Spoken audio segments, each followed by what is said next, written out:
In this week's Cardiology Countdown, we have 3 studies on atrial fibrillation. The first study at the number 3 slot is a study of race and the incidence of developing atrial fibrillation post-CABG. In this study of over 25,000 patients, they found that 35% of white patients developed atrial fibrillation versus just 22% of blacks and 29% of other non-Caucasians. When they adjusted in propensity matching, the hazard ratio for white patients to develop atrial fibrillation was 1.7.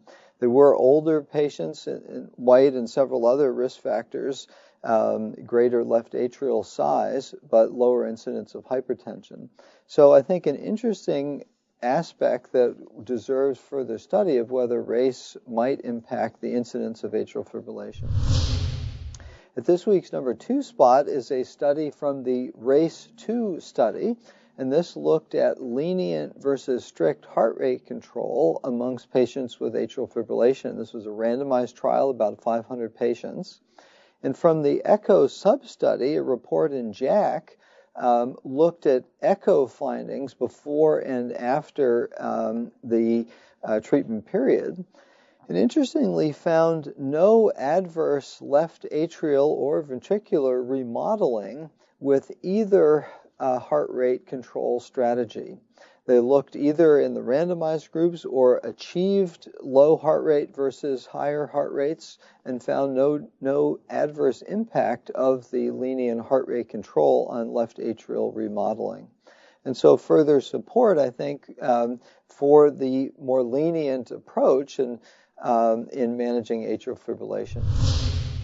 And this week's number 1 pick is an interesting study that looks at the all-important issue of antithrombotic treatment in atrial fibrillation, in particular in patients who undergo RF ablation.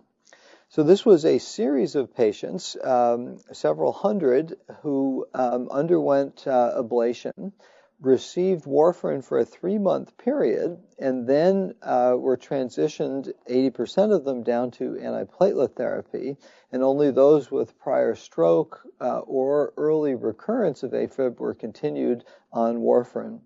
And the outcomes in this series of patients were quite favorable with very low risk. In fact, none of the patients had an embolic stroke. They point out this is consistent with other series of patients, and likely a randomized trial be needed to further define this, but monitoring for early recurrence as a strategy and then dialing back to antiplatelet therapy if sinus rhythm is maintained looks like a reasonable strategy. So for this week's Cardiology Countdown, I'm Chris Cannon.